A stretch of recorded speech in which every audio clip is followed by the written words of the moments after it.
Welcome to Love and Money Secrets TV, and today I am going to be answering some Quora questions. And I was out a couple weeks because I was getting some medical training. And welcome to Love and Money Secrets TV, and today I forgot to put the YouTube on mute. Anyhow, I am back after getting some additional medical training in Nevada, and so I'm really behind, but I am, much to my surprise, I'm so happy and excited. I want to share with you guys. We went from 6,000 viewers a month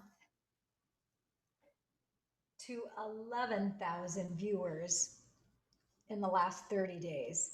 So I am really excited.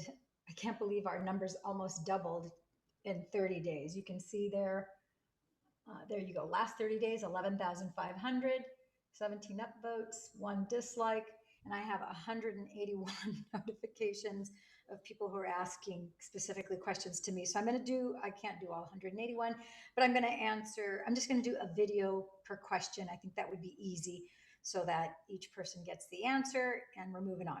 All right. So the first one says here, and it's under the category of friendship. As you guys know, I am writing a book called The Friendship Oracle, which will be out in the spring of 2021. So this question is, it says, I am an introvert. What can I do to become more of an extrovert and have more friends? Okay, so I'm going to answer this here in this video, and of course I will write back to this inquiry. So what can you do more to become of an extrovert because you're an introvert? Well, believe it or not, I'm an introvert too. And I don't think that by watching these videos, you would ever have any kind of a clue, or I don't think you would imagine that I'm an introvert, but I actually am an introvert. I talk more during these videos than I do throughout the entire day because most of my work, when I'm writing, I'm not talking. I don't have anyone around me when I'm talking in my studio. And so I tend to be more of a quiet individual. But I do come alive when I do these videos and whenever I do any kind of public speaking engagement and when I'm with large crowds of people. However, I wasn't always that way. And as a child, I was painfully shy. And I'm the daughter of a preacher and a teacher. And so, when I would go to my mother's school, of course, everybody knew me because I was the teacher's kid. And of course, being the daughter of a preacher, not only did everybody know me on campus for the church where he preached, as a minister, and he wasn't just a minister in our local area. He's always been a global minister where he deals in the very high levels of the Presbyterian Church, and so he's always represented his denomination at the General Assembly and at a national and international level. So there were a lot of places, throughout Southern California, not just the town that I lived in, but all over the San Gabriel Valley, from LA, I want to say from LA to San Diego, where it wouldn't be uncommon for me to run into people and they would know who I was from the time I was a little kid, growing up, not because I did anything, but because of who my father was. So I went to a very small little 300 person school that was a Lutheran school, and the families that went there, I don't know how many families there were, but there were 300 kids. So I want to say that maybe there were, 70 to 100 families because each family had 1, 2, or 3 kids. And it went from preschool to 8th grade. And so I was shy in that environment, in little classes of about 20, 24 kids, no more than that, 18 on the smaller side. And then when I went to a public high school, it was a very rude awakening because that was huge. And I went from a little classroom of 18 to 24 kids to now all of a sudden my classroom had 30 to 40 kids. So almost double the size. And then instead of just having one 9th grade class, there were 6 9th grade classes, 6 10th grade, 6 11th grade, 6 12th grade classes. So there were a lot of kids. So I realized my freshman year, from the time that school started in September, here November rolled around and I didn't know anybody because I had acquired a superpower. Unbeknownst to me, I was invisible for the first time in my life. Everybody would talk, everybody would know each other, but nobody really knew that I even existed. So I made the conscientious decision to change and to do something different. And your question here is, what can I do to become more of an extrovert and have more friends? So if your objective is to A, become an extrovert, B, to have more friends, all you have to do is to decide. That's what I did. I decided that it sucked to be shy. There were no benefits to my being shy. And I decided, you know what? I didn't like being invisible. I didn't like uh, not having any friends and everybody knowing each other because they all had gone to junior high and high school, junior high, and elementary school together. Many of them lived in the same neighborhood, and I didn't live in their neighborhoods, and most of them didn't live in my neighborhood. But everybody, for the most part, knew each other from years and years and years. And I was a new kid on the block, so I decided it was a Friday. I'll never forget. I just drew a line in the sand, and in my mind, I decided it sucks to be shy. And I didn't even decide what it was I was going to do. I decided in my head, it sucks to be shy. End of story. I don't like the results that I'm getting. Something has to change. My environment's not going to change. I knew instinctively that I needed to change.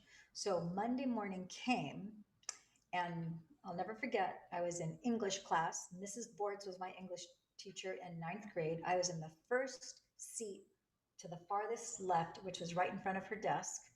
And there were about 40, 45 kids in my class. And the first thing I did Monday morning, I would get there like 5 or 10 minutes early. First thing I did is as soon as I sat down is I turned around to the person behind me. I put out my hand and said, "Hi, my name is Lillian. What's yours?" And the next thing I know, she said, "My name is Dawn." I said, "Great."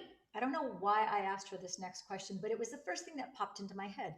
So I asked her, "Great, what does your father do for a living?" And then she said, I think I actually said, "Hi, my name is Lillian." She said, "Oh, hi, my name is Dawn." I said, "Hey, my dad's a doctor of the soul," is what I told her. I said, "My dad's a doctor of the soul. He's an actual Presbyterian minister. What does your father do?" And then she said, "Oh, my father's a chiropractor, da da da." She goes, "Oh, how funny. Your father's a doctor of soul. Mine's a doctor of the bones." And so that started our conversation. Now, I did not premeditate asking that. I don't know where that question came from. I just knew that I was going to be the first one to smile, make eye contact, and say hi. And so I had a little conversation with Dawn, and then I did the exact same thing with the gal that was sitting to my right. And it just so happened that the girl behind me and the girls to the first two seats to my right, they were girls, and then there were boys behind that.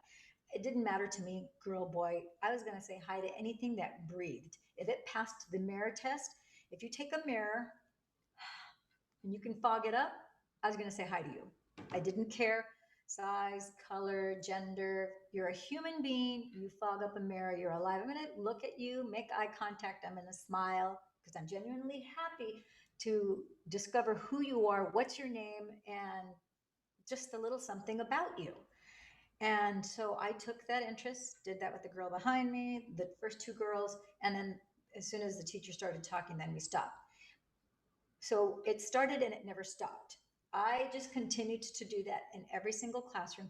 Before long, I knew quite a few people. I wasn't keeping track at how many friends I was making or what number of people I met each day or anything like that. It was very organic. It was really from the heart.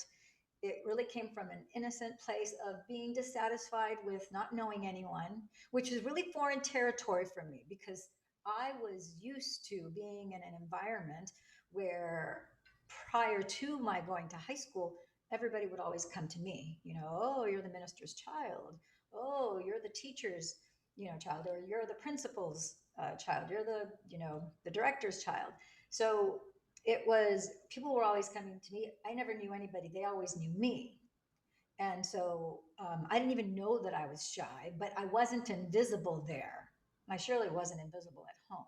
And I had, first for a long time, it was just my brother and I, who was 2 years younger. And then 8 years later, I had a new little brother who is an absolute doll to this very day. He's like an angel that dropped out of the heavens.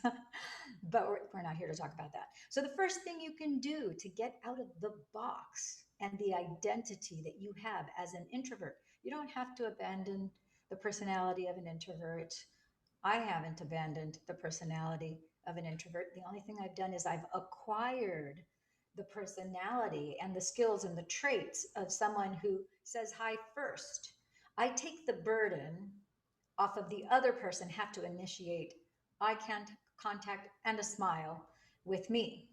because I know that everybody else, a lot of people, you'd be surprised how many people that are in sales have the same issue. And yet they're the person who's supposed to be making the first gesture forward because they're in sales. And yet they have this hesitation. So don't feel bad about the fact that you have this natural tendency of being introverted. You could still embrace that introverted tendency. And it is a tendency.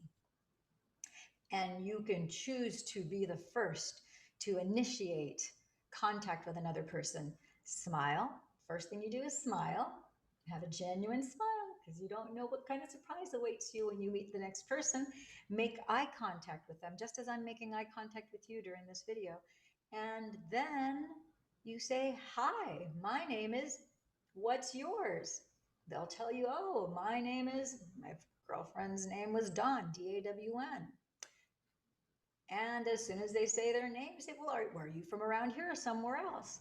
And then it wasn't until I was actually a senior in college, and right after college, I actually learned the acronym FORM.